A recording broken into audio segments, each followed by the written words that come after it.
I know you've heard of the Silk Road.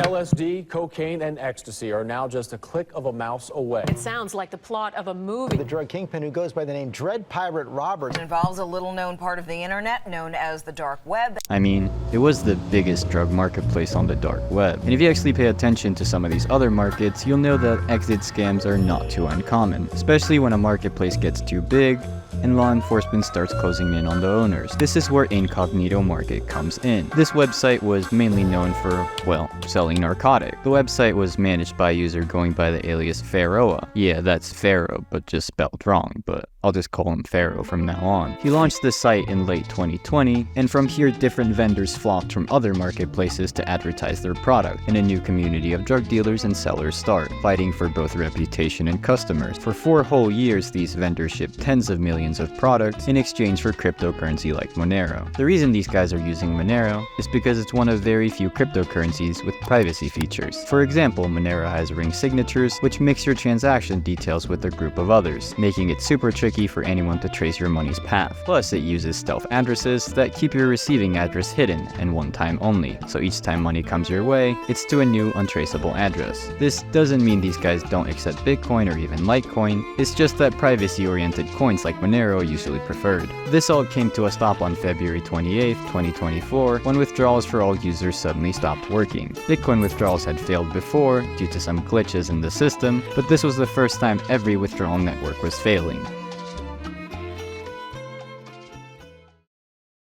The way this withdrawal system works is that instead of sending money directly to the seller, the marketplace operators host escrow wallets where users trust the website to hold their funds. They can then use these on-site funds to pay the seller, but the seller cannot withdraw these funds into their own wallet until the products arrive. If the buyers then fail to release the funds, the sellers can simply prove the package has been picked up with the tracking number, and then their funds will be released upon review. The weird thing about this entire situation is that while the withdrawals were broken, deposits still work, so this definitely wasn't a blockchain issue.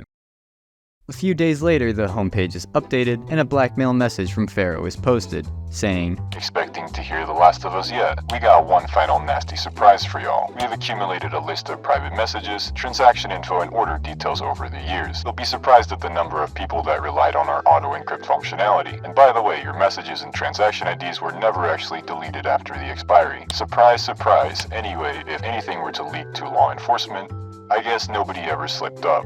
We'll be publishing the entire dump of 550,000 orders and 862,000 crypto transaction IDs at the end of May. Whether or not you and your customers' info is on that list is totally up to you. And yes, this is an extortion. As for buyers, we'll be opening up a whitelist portal for them to remove their records as well in a few weeks. Thank you all for doing business with Incognito Market."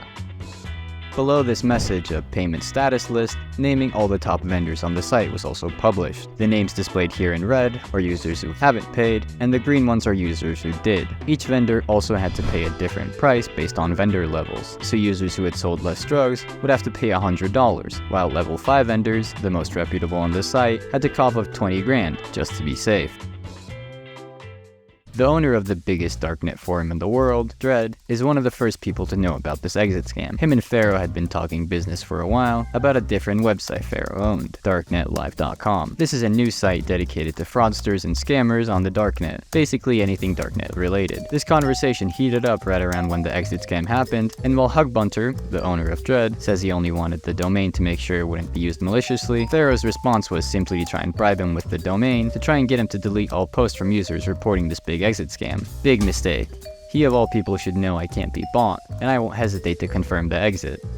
From here, comments are disabled on Darknet Live to prevent more users to talk about this exit scam, and they even post a new story about how Hugbunter is smearing the good name of Incognito Market and Darknet Live. Many vendors try banding together to figure out the identity of Pharaoh, and they find out he has been a vendor on another market known as the Empire Market, where he offered ransomware as a service, but he's also the creator of a ransomware known as Magician that was around at the start of 2020. Then, on April 1st, supposedly a new page was added to the website. If users would log in and type /records behind the site's onion URL, they would be greeted with the following message: April Fool.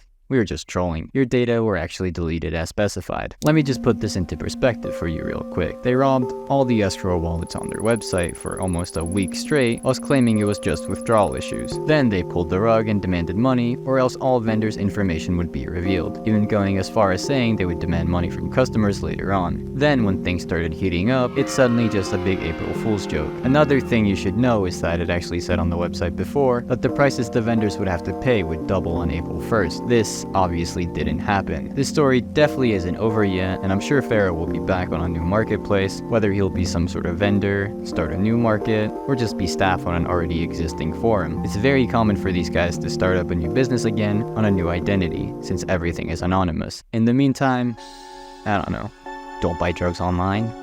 Blue bands, blue bands, blue bands. Blue bands, blue bands, blue bands. Check my pants, they say true man. They say true man. Blue bands, blue bands, blue bands. Check my pants, they say true man.